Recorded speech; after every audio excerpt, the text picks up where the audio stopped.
Hey designers, let's quickly create this logo in Illustrator. Take the ellipse tool. Draw an oval. Rotate it. Now copy this logo. Place it like this.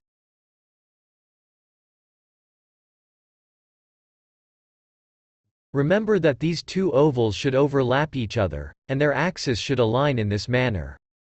Make another copy of it. Arrange its position.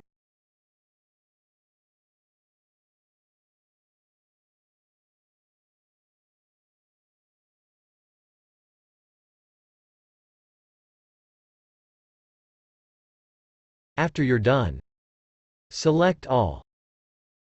Take the Shape Builder tool. Click and drag to unite them.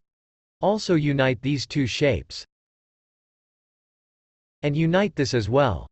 Now let's give them a gradient.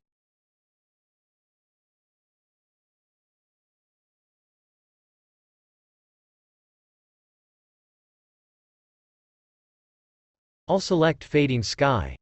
Now we want to delete the shape in the center. For that, select the shape. Take Shape Builder tool. By pressing Alt key on your keyboard, drag your mouse here to delete it. Remove stroke. You can also give it a different color or gradient. Like this video and subscribe.